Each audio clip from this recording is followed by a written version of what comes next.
Yabba dabba do. Yabba dabba do.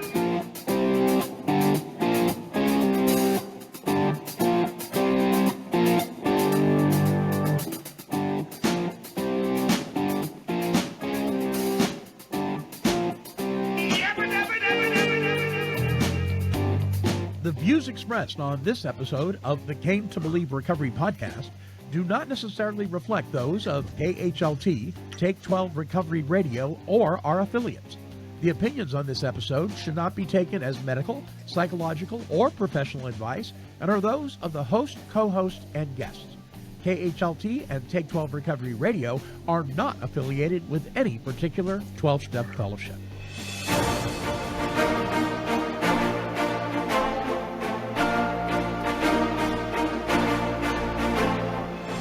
Well, greetings, my friends. I am the Monty Man from Take 12 Recovery Radio, and this is the Came to Believe Recovery Podcast. And now, here are your Came to Believe Recovery podcasting broadcasters to launch us forth on this week's show.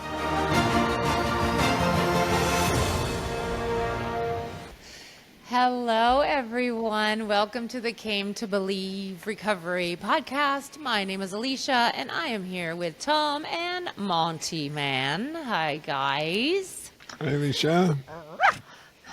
What was that?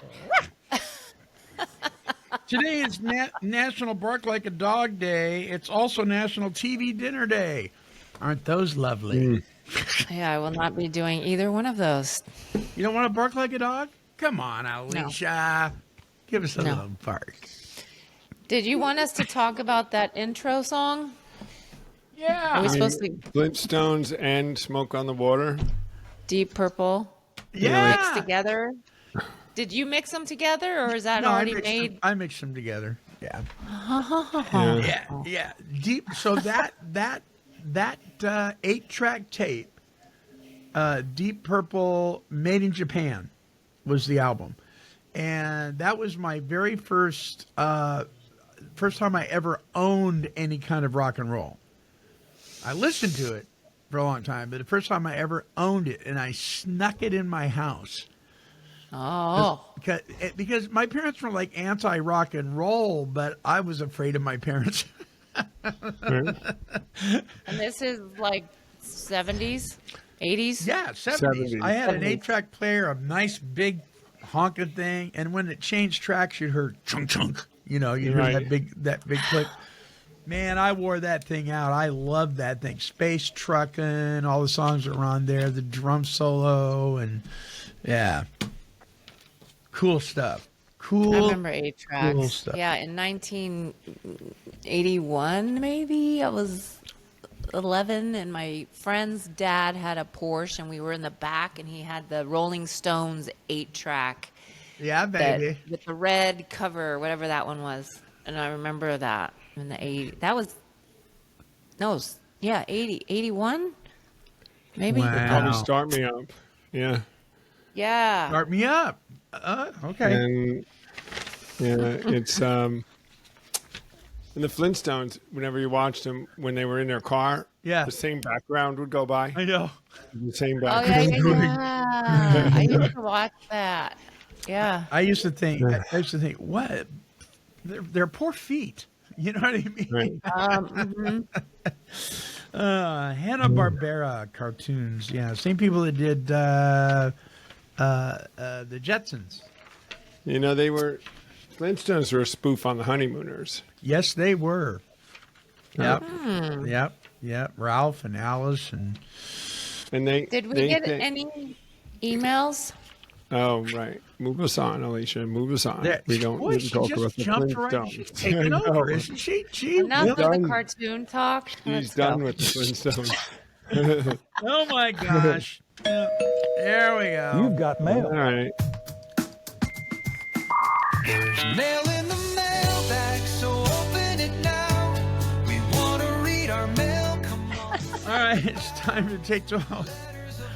Take 12. I'm in Take 12 mode. The Came to Believe Recovery mailbag. Okay, so you remember Kyle M. that was talking about spending too much time in the promises and forgetting to do the work or whatever? Yeah. Mm-hmm. He said, "Thanks for answering my topic today, though there wasn't exactly a question. What I was referring to in saying the promises keeping us from the program is like when we get our license, a job, our car, our girlfriend back, and start neglecting going to meetings, working with others, etc." Good points about calling the sponsor every day, because you had mentioned if you have to call your sponsor every day, it might be a problem. I think he asked me to continue as a sign of surrender. He's been sober for 35 years, so I just trust him. I continue to do it. I might feel different if I were washing his vehicles or remodeling his house. Yeah. So thanks, Kyle. And then and Gall sent an email in, and this was referring to the Vanity Show. On Vanity. I referred to Danny DeVito. He said, "No disrespect to Danny DeVito, but imagine if Jesus rode up to your house on a white horse and he looked like Danny. Would you be shocked?" He probably looked more like Danny than he did a handsome character. You know, the Bible says he was, really not recognizable as anything special. He said, "Love the show, Alicia. Go for it. You already are a beacon, and why not shine more?" He's telling you to go for it. He said, "Also, good thing, Monty and Tom, that you both and I already are gifted with good looks, charm, wit." I need to catch up to you guys. See? Yeah, right? And then he said, where he was going, but... So then he sent an interesting email. This is really interesting. He said, "I hope you guys are having a good week. I enjoyed the show. Coincidentally, it was a discussion I brought into our parking lot behind our home group. Has anyone," and this is the question, "has anyone met someone that is constitutionally incapable of being honest with themselves?" One old timer said she had, and there was only death left for that person, and she could do nothing to help them. She got me thinking, and after my daily meditation, a thought came to mind: the movie The Sixth Sense. Russell Crowe was convinced that he was on a mission for the Secret Service. He really believed it was true. You guys ever see that movie? Russell Crowe wasn't in The Sixth Sense. No, that was Bruce Willis. I got that wrong. That was something else. Yeah. I know what Sixth you're Sense, talking about. Bruce Willis. Bruce Willis was The Sixth Sense, and the kid said, "I see That was dead a people." great movie. That movie was But the Russell Crowe one, he was like a mathematician or something, right? And I know which one they're talking about. Yeah, I know what he's talking about. I know what he's talking about. But he was convinced that he was working for the Secret Service in that movie. I have to look that up. Everyone else around him knew he was insane. This would be Beautiful Mind. Beautiful Mind. Yeah. Oh, okay. This would be a person that is constitutionally incapable of being honest with himself. Yet there are such unfortunate people. It was not his fault, as he was born that way. The reason why I asked this question at the meeting parking lot, and the question was, have you ever actually met somebody who was constitutionally incapable of being honest with himself, was because my sponsor thinks he fits this bill. You might want to get a new sponsor. How could he have a sponsor then that would... I don't think the sponsor would be aware of it. If you're aware of it, then I don't think you could be it. Yeah, when you're, constitutionally incapable of being honest, would point to mental illness, I think. I think so. It's not like no amount of anything could fix that? Well, this is what he told his sponsor. He said, "I needed to let him know that he's not that special." Oh, right. And like the rest of us, was just self-centered, self-seeking, and selfish. He just thought he could be someone different and incapable. So, constitution incapable, they're just the words they used back then, I think, to describe someone who... Now, with that being said, I have met some people who I would say fit constitution incapable. They just were so full of themselves, with a personality disorder less than mental illness, so full that they just could never. I don't know if fully it's a be never, honest. but yeah, I agree. Well, They're they so certainly full seem of, like they're never going to change their focus off of Right. them, right? And they keep failing, and they just can't get it, and they aren't diagnosable in the book, but Right. they are. You just give up. They just can't do it. They just aren't capable. So the mental health at counselor. that time. Don't you think maybe one day if 10 more people tell them you're blocked by your own self, maybe it would hit Yeah. them. You know what though? I think a lot of times people know that, but they've you know what I say about the donkey poop, right? It's warm in there. They've become comfortable. Well, with it. comfortable, right? They're used to it. They know how to maneuver it, even though Well, it's self-justification. yeah. It's It's like totally- the person that, Yeah. that doesn't do anything about the abusive relationship because at least they know how to control that or maneuver that, even though it's killing them, right? It's fear. Yeah. That's Fear of the- what? my- Losing control, yeah. probably, right? Yeah, my best friend had such an ego, and he had to be the big shot, and he had to be in charge of everything. And he was incapable of the humility it was going to take when he lost his license, for the 5th time and his job. And we told him, you got to move somewhere near a bus line and get a bicycle, and you might have to go work at Home Depot for a while. And Yeah. the level of humility that incapable, constitutionally incapable, of it, and it killed him in the end. Because had he been able to do that, he'd have clawed himself back. He couldn't do it. And I mean, there was certainly some trauma, and there's something going on, but more personality disorder than, it wasn't schizophrenia or, Yeah. bipolar or worse, whatever the one really. Multiple personalities. Yeah, it wasn't that, but there was something. So I think I'm agreeing with Alicia, who's agreeing with me. I've met some that just can't do it. And if there's mental illness, yes, that's not their fault. What are you gonna? And even today, there's even cures for a lot of that. So they can stabilize a lot of things today. Do you think that the word trauma has become a buzzword?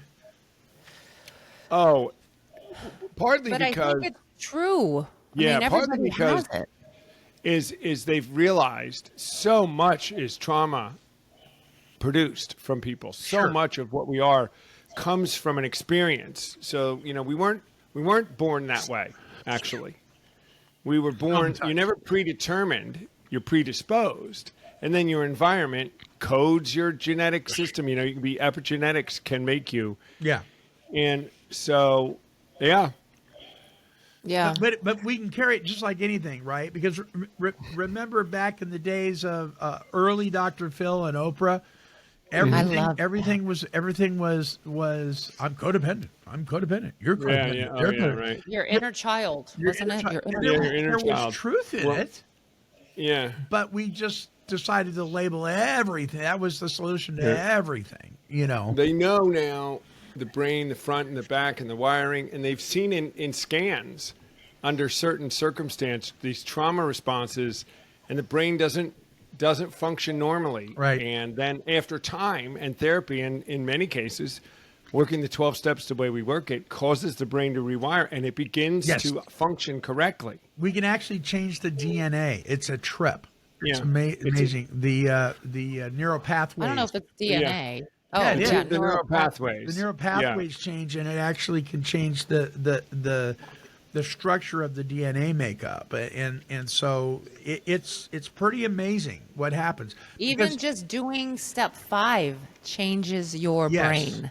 a lot of it has to do. Well, we're going to be doing a show on isolation, which is very interesting because because we're meant to be social people.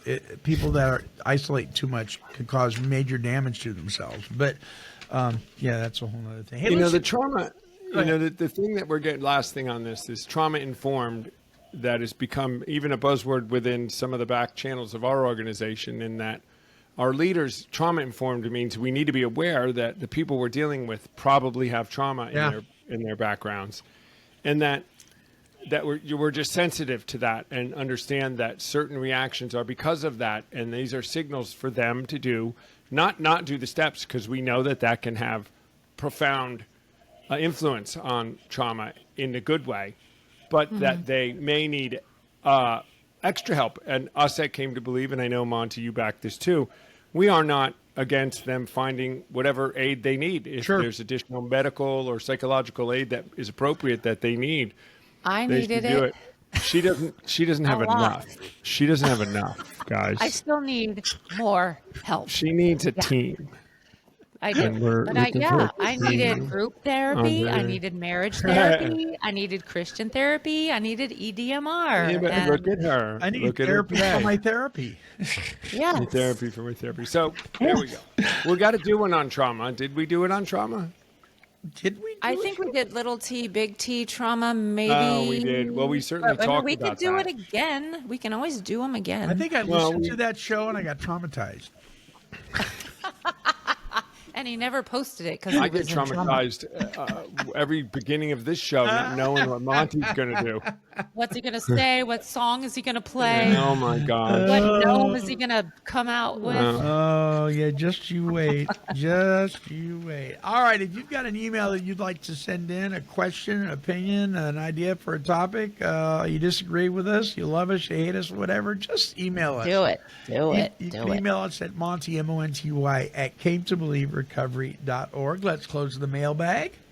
Bumpity, bumpity, bum. Thank you for your mail, it means so much. A little piece of you just waiting to clutch. You got mail.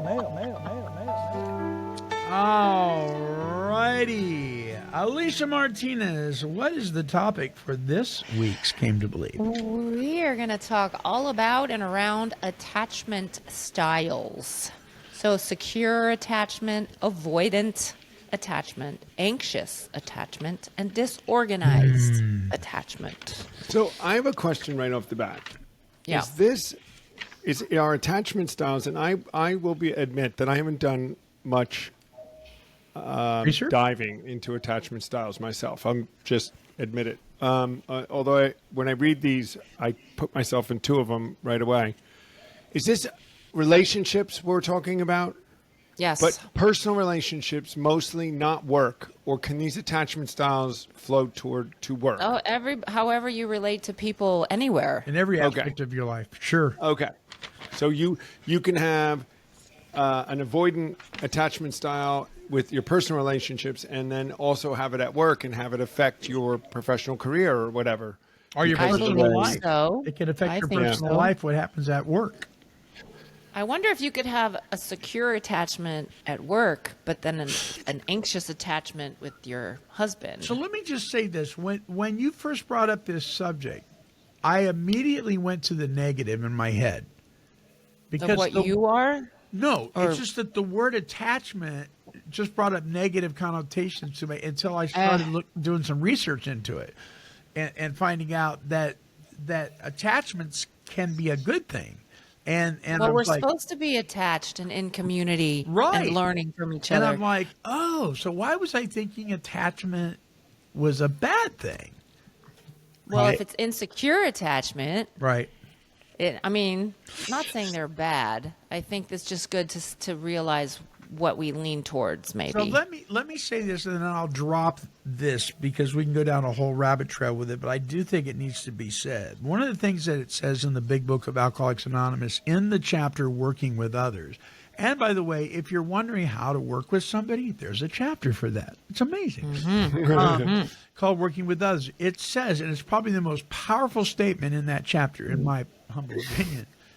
It says, "Remind the prospect," that's the new person, remind the prospect that his recovery is not dependent upon people, but upon his relationship with God.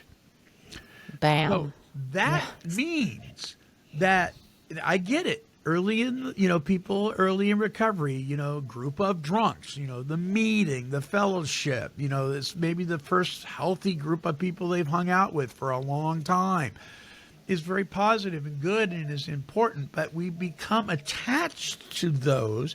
We become emotionally dependent on the meeting or the sponsor or the pastor or the spouse, where we become so attached to them that our dependency's on them, and they're not the ones with the power. Because if they're powerless and I'm powerless, 0 plus 0 is 0, right? Yes. So that can be a dangerous area when we try to get people to be convinced that meeting makers make it. Yes. But it might take them to go through that process to actually Yes. see it and Yes. have someone tell them, you are too meeting dependent. Do you agree? And so maybe having gone through that, they would recognize, like, I you're think you're right, right. Monty. So Yeah. they would be anxious, right? The ones who tend to be overly needy, and I think so. self-esteem, they crave emotional intimacy, but worry that others don't want to be with them. But I mean, what's that person who just has to be in meetings all the time because that's where they're comfort? I got to go see my peeps. I've got to be in this group of people that won't tribe. call me out. They Yeah. won't call me out, and Well, if they're they'll in the let right me meetings, say whatever they I would want. call them out. If they're in good meetings. Yeah. Well, but that could be they're just extroverted. They don't have a job yet. They have extra time, right? It could be Yeah. a combination of things. So let's look. Can we look at these definitions real quick and then go back Yeah, and refer sure. to them? So, secure. So the definition: empathetic and able to set appropriate boundaries. People with a secure attachment style tend to feel safe, stable, and more satisfied in their close relationships. While they don't fear being on their own, they usually thrive in close, meaningful relationships. These are people that have a secure attachment, right? That's what we're aiming for.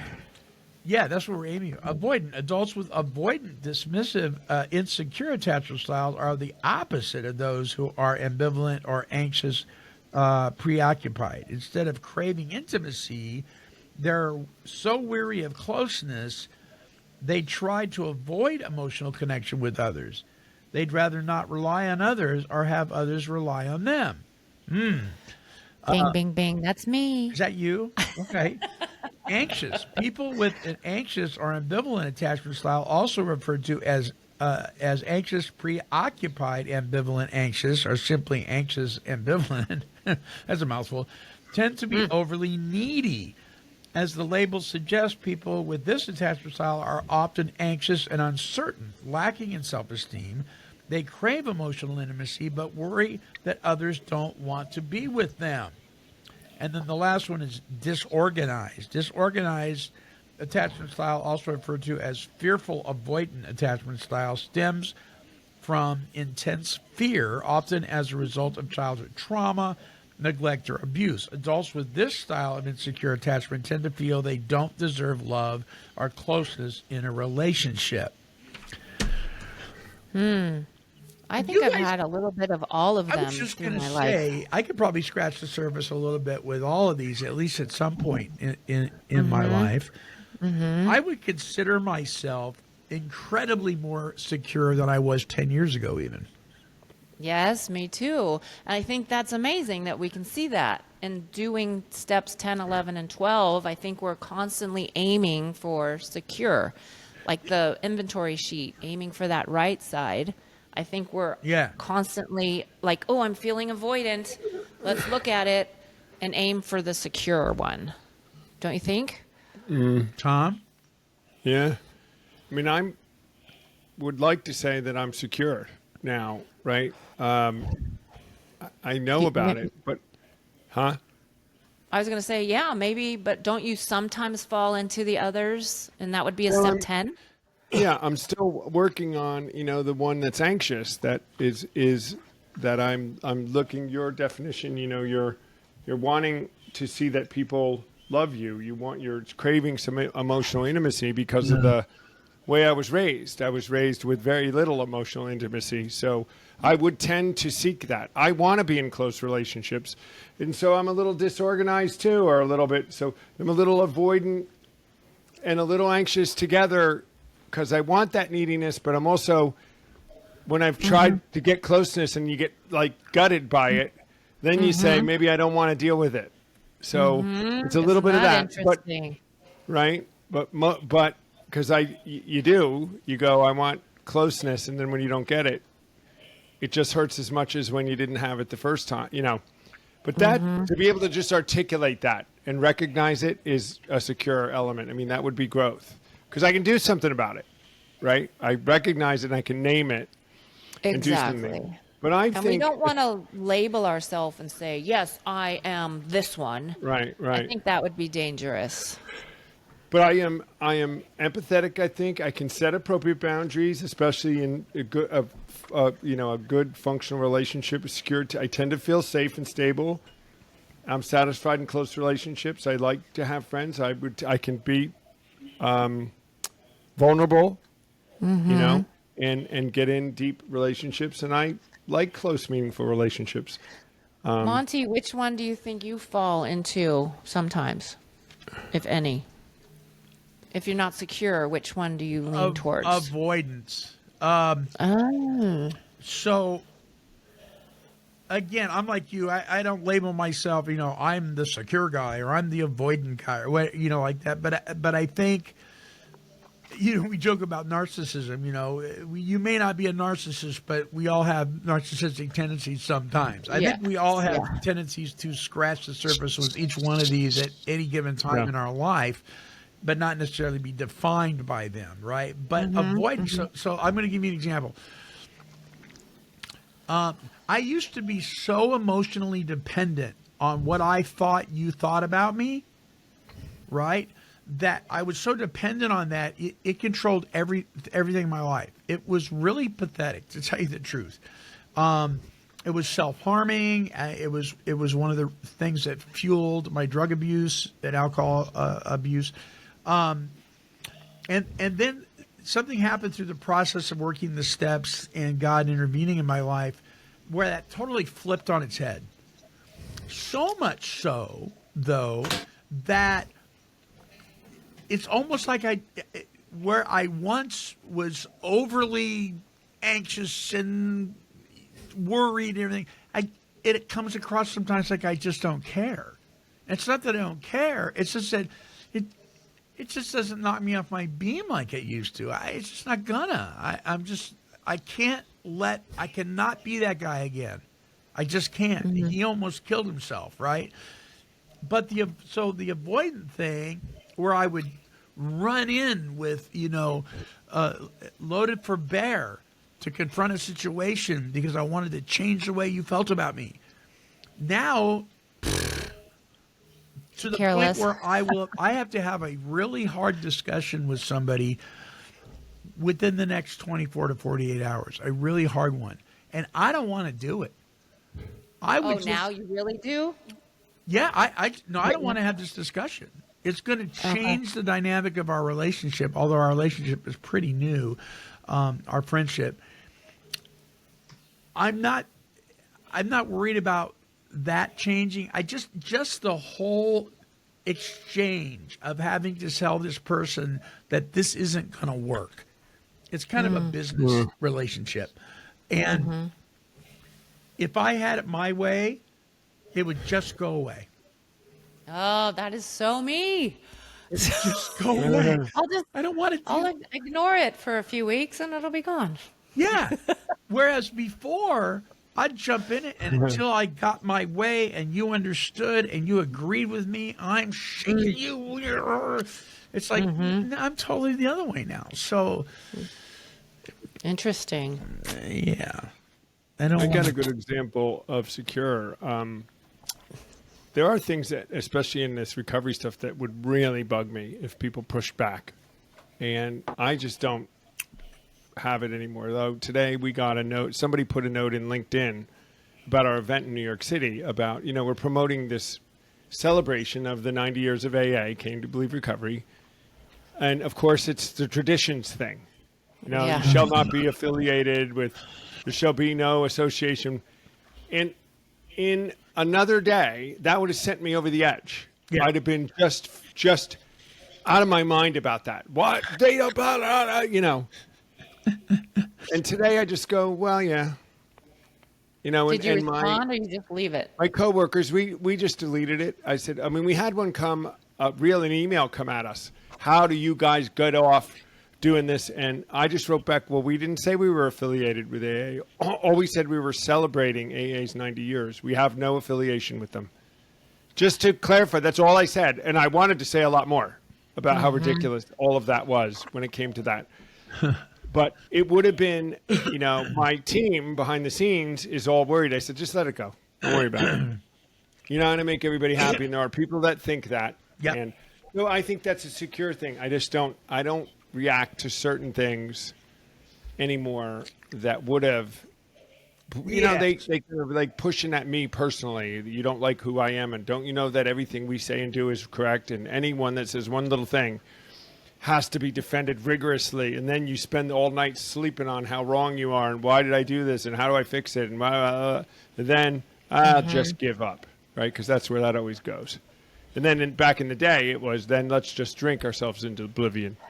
Exactly. Yeah. Not there today. So I see a line to the secure when it comes to relationships very strong with me, and I will go there quickly when I see the avoidant or the anxious show up. It plays with me a little, and it's a step 10, Alicia, exactly. It is a step 10. Yes, it is. It's a step 10. We move in, as we covered, hopefully you move into, at least you're in the secure room, right? Yeah. You have a door to the secure room when you go in, right? And you can be in there now. We didn't have the door to that before, right? You had no key. There was no door. Now there is. I would stay in the anxious or whatever and swirl and keep swirling and make it worse. Right. So I do recognize that today, but I also recognize there's a dotted line to avoidant and anxious, and it's almost always the cause of any relationship or work communication issue is that I've pushed at one of those a little bit. I've let one of those two guide me. Fear, anxiousness, what somebody thinks. I don't want the duff to conversation, Monty. I don't want it because they're going to hate you afterwards, and they're going to, we've already decided, and we don't even know, how it's going to go. But I think I think by looking and thinking of this, that's a good thing. Secure that we can recognize, but we do have to recognize the style that we operate in, or we'll never do anything about it. Just like what we say at retreats, until you identify the natures in you that have dictated your behavior, you'll never do anything about it. You don't know what to do anything about it. Until you recognize that you're powerless, why would you seek a power? You wouldn't. I get that. If you can't admit you're powerless, discussion's over. I mean, Exactly. I'm here. Let me know. Right. But I'm like you, the secure thing. It sometimes it comes across like, well, don't you care? No, it's not that I don't care. Right. It's just not controlling me anymore. It's that that thing it says in the big book. We cease fighting anything or anyone, including alcohol. The alcohol fight was over a long time ago when God removed the obsession. But the cease fighting anything or anyone, I mean, I can yell at the TV all day long when it comes to the political flavor of the day. But when the TV goes off and I put my head down on my pillow, I sleep just fine. Thank you very much. Mm-hmm. Is it because you don't care? No, I'm just maybe. I read the end of the book and we win. So, I mean, what me worry, right? Well, it's the lack of worry. It's not the lack of care. I'm just not obsessing and worrying about it. Yeah. We keep that serenity. I can't do anything about it, and I've gotten much better at. So, can I do anything about this? And it's a lot of this is patience and in traffic. I've gotten so much better because I can spool myself back today better than I could even just 2 years ago to saying I can't do anything about it. So, just turn the music up. And in 2 hours when I'm out of this, I will have, whatever damage I cause in this 2 hours by ranting or calling somebody won't be worth it.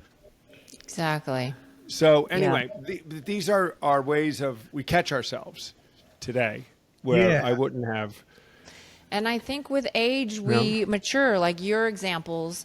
I used to be anxious, and I still fall into that sometimes.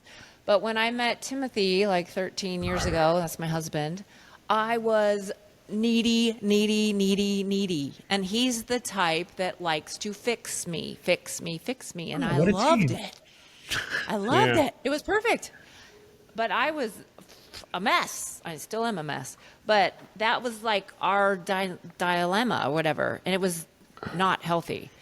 And then the more I went to counseling and the more I read books and came into the power of God to help me grow and mature, then I'm more in the secure realm. And now I think he kind of still wants to fix me sometimes. And so I get annoyed and then I avoid. And people too. I mean, you see me at retreats. I'm very introverted. I get peopled out and I avoid. Do you feel Which like is- when you do that, when you get peopled out and you avoid, in your avoidance, do you feel like you don't belong, that you're just separate, that you don't fit in the puzzle like everybody else does? Sometimes, or it's just I'm just peopled out and I need to be away. And it could be my pride and ego watching people eat what they're eating and I need to leave. It's better for me to leave than to stick my foot in my mouth. Have you ever just wanted to go up and take that piece of pie and cram it in their face? I mean, I need to leave. I But can then see I you do. think the big book and God and you guys would probably say, I need to stay in those moments.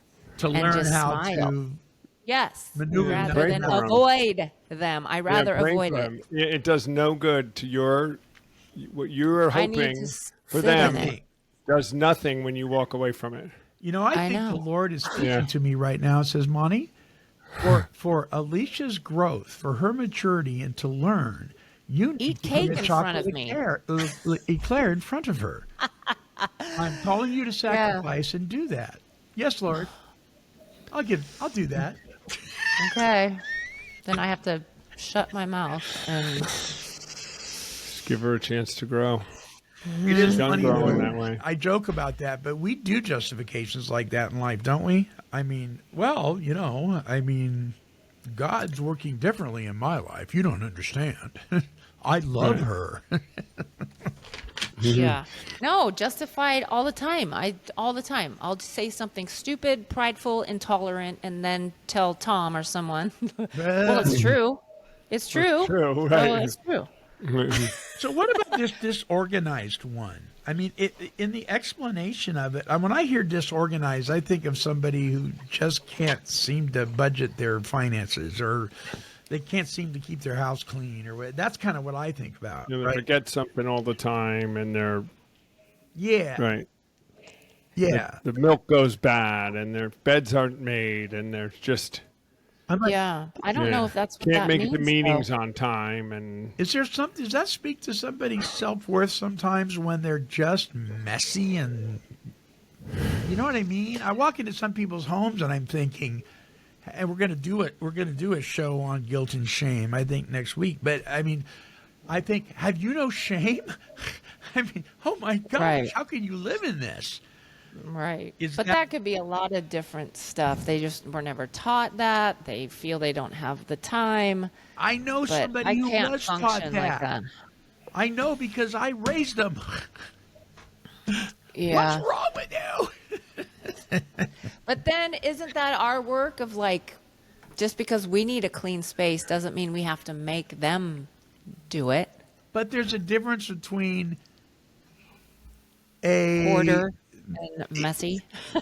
Yeah, I mean, there's a difference between a cluttered kitchen and one with dirty dishes all over the place that have been there a week. Isn't there a difference? Yeah, but if it's not our house, how do we?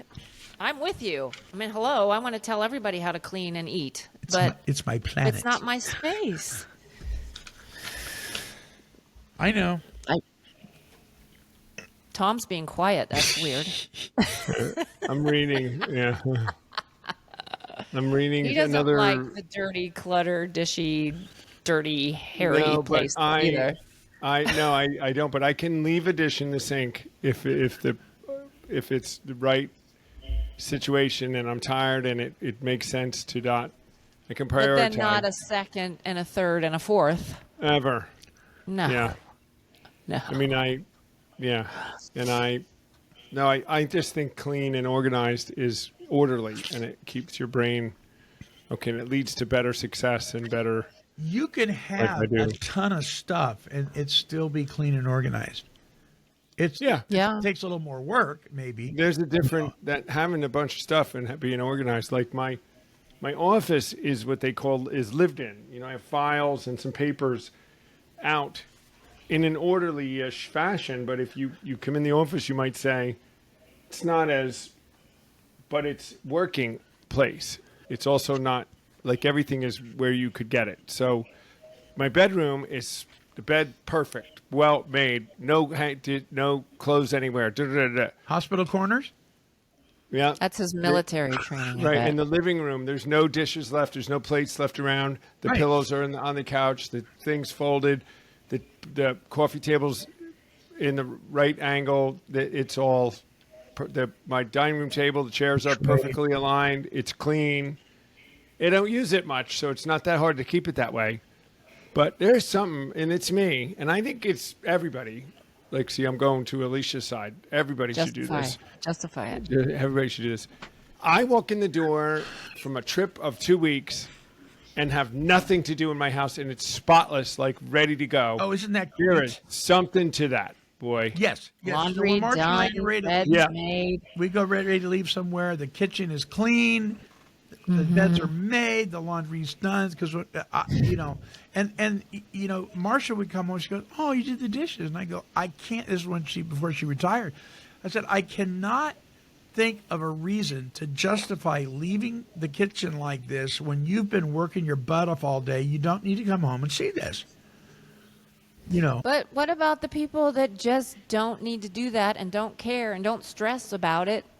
We can't And say seem that's to have wrong. a good life and is working okay in their relationship. Seems is the optimal word here. Seems to have a good life, but Well, they might have a good life. Well, I think they need a 12-step program.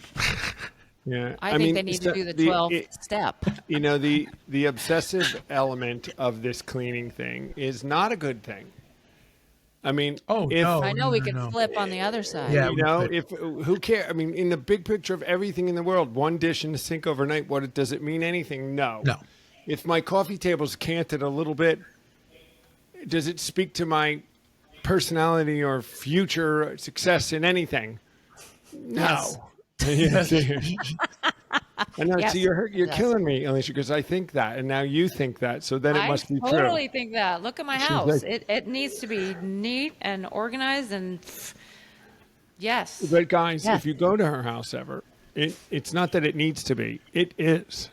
It There is. is nothing that needs doing. at But her in house. my defense, I work very part-time and I have the time to do it. Yeah. And there's And I only two like of it you, that so how way. much mess could you make? And I That's have the no thing. animals kids, and no kid. kids. Yeah. So there's yeah. that. Well, yeah. So But even when I had 3 kids at home, my house was organized and clean. And so there's It's that. about staying on top of it, but we can go down. Maybe we should do one on cleaning the house, a show. when the grandson comes over, and now we have 2. Right. Ooh. Well, then you got to let go of your cleanliness Yes. a So little when he bit. comes out in the backyard, and he's got some toys out there, right? And we got one of these plastic slide fork things that we bought, right? And so I like it because it doesn't come apart. It's easy to move around the yard, and it's big and looks really kid-like, kid-friendly, and all that. That thing's cool. What I don't like is when he takes all out the toys, his little car, his little tricycle thing, his little this, his little that, and it's all over the yard. Because he spreads it everywhere, and then he goes home. And leaves it. So then because I can't bend over, I got to go get my grabber, the one for the backyard, because I've got one everywhere. And I'm picking these things. I find myself doing is when he's playing, going behind him, picking things up and putting them back. Well, why don't you 10 minutes before he goes home, you say, okay, little Johnny or whatever, let's pick up all your stuff and make him pick it up. It's a boundary that he needs to learn as a kid and a teenager and an adult. But And it's your house. No? Yeah, that's easier said than done. That's Is a whole it? nother show. Yeah, it is. Pierce, pick up the ball. Pierce, look what we do. We pick up the ball. Pierce, Oh, okay. where Yeah. did Pierce go? Ah, he's in the fountain. Pierce, get out of the fountain. Right. It's part of the grandchild thing. It's all about the grandkids. Well, and it's his age. Maybe he's too young for that. Well, he's distracted by everything because he's in love with everything. He's exploring and he's doing all that, and it's great. But I never used to be that way. I mean, what is going on? I want my, don't touch that gnome. Why not? Right. I swore that I was not going to be the grandchild or grandfather that said, don't touch that, don't touch this, don't touch that. 'Cause I've seen people do that. They're just being kids, right? And now you're doing it? I'm like, don't touch that.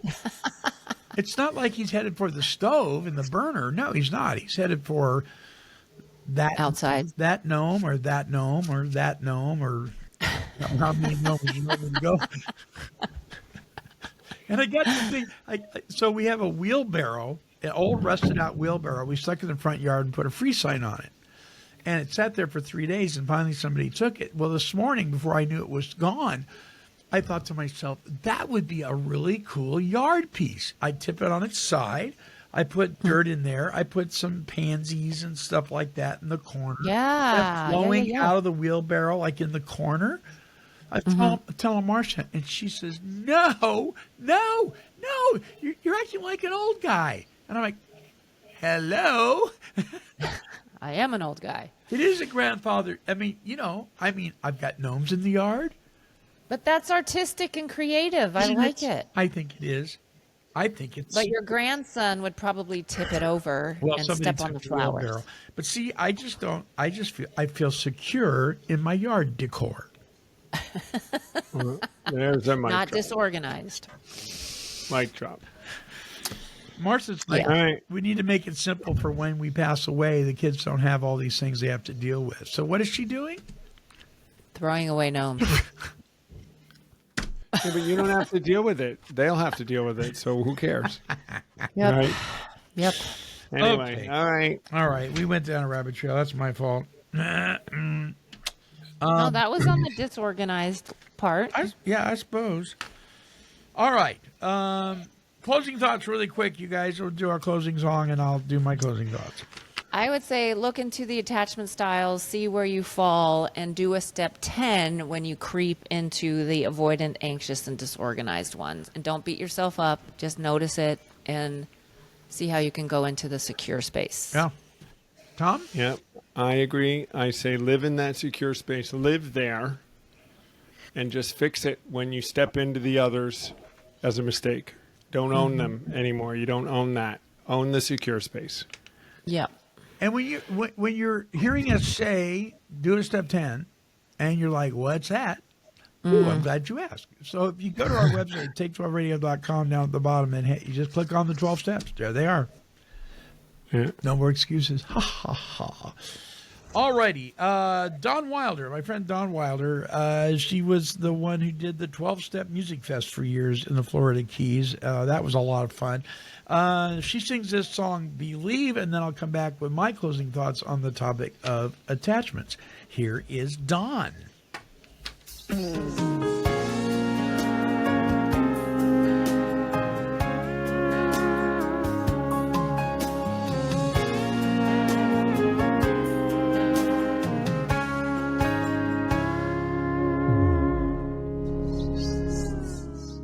Don't know where you're going. You know where you've been. And if you had the chance, would you do it all again? Through all the heartache, through all the pain,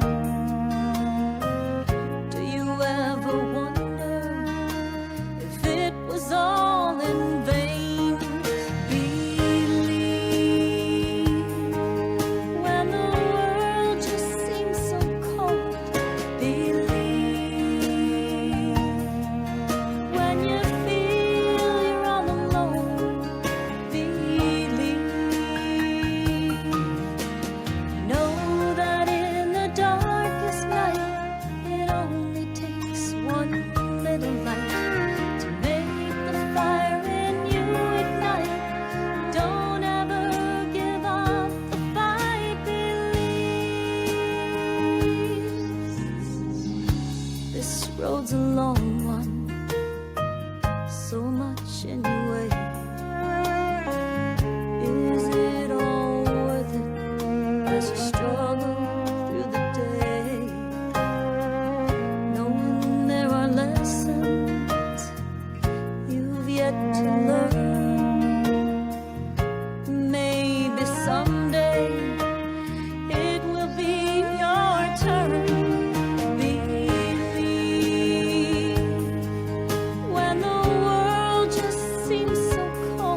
We've been talking about attachment styles on this episode, and attachment styles developed early in life through relationships with caregivers. They do shape how individuals relate to others emotionally and interpersonally throughout their lives. One major benefit of understanding attachment styles is that it helps people recognize patterns in their relationships. Secure attachment, in particular, promotes trust, emotional regulation, and healthy communication. Those with secure attachment tend to build stable, supportive relationships and cope effectively with stress. Even insecure styles, anxious, avoidant, and disorganized, can offer insight. By identifying these patterns, individuals may work toward healing and personal growth, especially through therapy or self-awareness found in applying and implementing a thorough fourth-step inventory. However, attachment styles also come with drawbacks, particularly when they lead to unhealthy relationship dynamics. Anxiously attached individuals may become overly dependent or fear abandonment, while those with avoidant attachment might struggle with emotional intimacy and detachment. Well, these patterns can perpetuate cycles of dissatisfaction or conflict in romantic and even professional relationships. Furthermore, people may mislabel themselves or others based on attachment theory, using it to justify poor behavior rather than as a tool for improvement. While attachment theory is a valuable framework, it shouldn't be seen as the final fix, as people can change and develop healthier attachment behaviors over time. Whew, that was a mouthful. So rewind, listen again, and remember, as always, it's something to think about. Came to Believe Recovery strives to create and promote opportunities for life-changing spiritual experiences for individuals and families suffering from all forms of addiction. For more information, help, and support, visit cametobelieverecovery.org. I'd like to thank you for allowing me to be your host on this episode of the Came to Believe Recovery podcast. And I would encourage you to like, bookmark, and subscribe to this show. When you do, you will join the Take 12 Recovery Radio family and will be notified of all of our recovery-focused shows throughout the week. Until our next broadcast, when we provide the essential spiritual tools needed to thrive by sharing our experience, our strength, and our hope through our stories of how we came to believe. This has been a production of Take 12 Recovery Radio.